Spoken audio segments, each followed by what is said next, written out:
Happy holidays, everybody! It was another big week for movie trailers this week, starting with the first look at Independence Day: Resurgence. Scheduled for release on June 24th, the sequel nobody asked for looks unexpectedly good, all things considered. Though there won't be any Will Smith this time around, Jeff Goldblum and Bill Pullman are back to welcome a second wave of alien invaders to Earth. Meanwhile, Paramount released the first trailer for Star Trek Beyond, and, well, it wasn't nearly as well received. After two action-packed films from J.J. Abrams, apparently people have decided that the latest outing by Fast and Furious director Justin Lin has crossed a line. George Takei lamented the absence of anything resembling Gene Roddenberry's vision in the trailer, and even the film's co-writer Simon Pegg expressed some disappointment in the trailer and did his best to assure fans that the movie does in fact have a story. I didn't love it because I know there's a lot more to the film. There's a lot more story and a lot more character stuff and a lot more what I would call Star Trek stuff. And they've got to bring a big audience in. They've got to bang the drum. And on that note, it's the release we've all been waiting for. That's right, Netflix has officially announced a release date for Fuller House. The sequel series to the classic sitcom will launch on February 26th. Over in video game news, the long and messy breakup between Konami and Hideo Kojima is finally complete.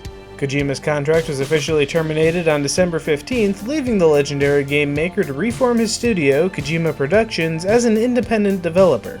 Though not that independent. Almost immediately, Kojima announced that his new studio has entered into an agreement with Sony to produce a new franchise for the PlayStation. Meanwhile, Super Smash Bros. Received its final Nintendo Direct this week, announcing the last 3 DLC characters to be created for the game. First up, because what this game needed was yet another Fire Emblem character, Corrin will make his debut this February. Corrin is the dragon-blooded protagonist of Fire Emblem Fates, which has an upcoming North American release. Unlike the several Marth clones in the game, Corrin is a unique fighter that fights by turning various parts of his body into a dragon.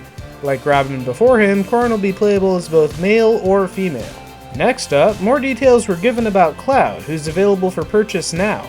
Cloud's fighting abilities center largely around his limit break ability. Taking damage, dealing damage, and using his down B will increase Cloud's limit gauge. When it's full, Cloud's special attacks will be replaced with stronger versions, such as a more powerful cross slash or a climb hazard with greater height. Cloud also comes with the Midgar stage, which will allow players to use random summon materia to activate the stage hazards.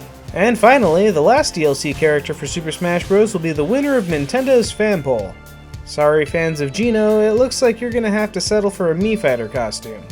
Likewise, I was hoping for Tails to get into the game, but it looks like Tails and Knuckles have been regulated to costumes too.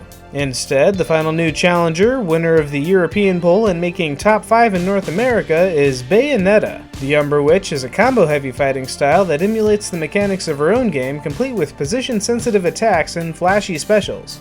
Both Bayonetta and Corrin are scheduled for a February release. And of course, amiibo figures for all 3 of the new characters are also in development.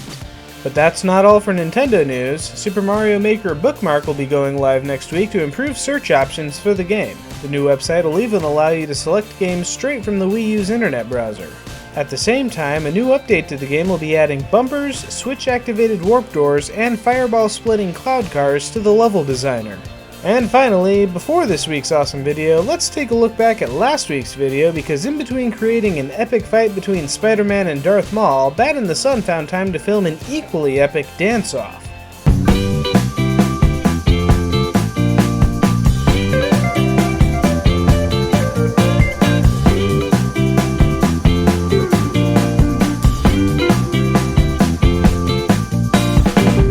Which brings us to this week's awesome video. Jack Dieschel has started a new comedy series, and it's off to a big start with Macaulay Culkin reprising his role as Kevin McAllister 20 years and a few mental breakdowns later. I still have nightmares about, this bald weirdo dude chasing me around, talking like Yosemite Sam. I'm gonna pull your fingernails out. I'm gonna get you, you little scam. They don't even curse. Calling me louse and shit like that. It's... wow. I don't even know. And you know what? Because it's Christmas, how about another video? Taylor Davis has a Star Wars melody that you'll enjoy whether you're a Jedi or a Sith. Huh, that reminds me. I think there's something I've overlooked this week.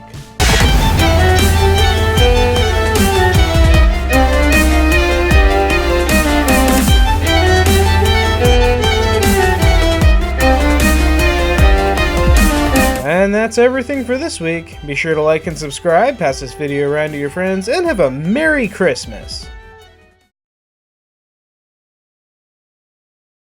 Oh, that's right, Star Wars The Force Awakens came out this week. Destroying previous opening day records, Episode 7 is currently making all of the money, and more importantly, it was a pretty good movie to boot. So if you haven't seen it already, make sure you do before you get spoiled. And on that note, I think I'm going to take the rest of the year off, so have a Merry Christmas, a Happy New Year, and I'll be back again in January.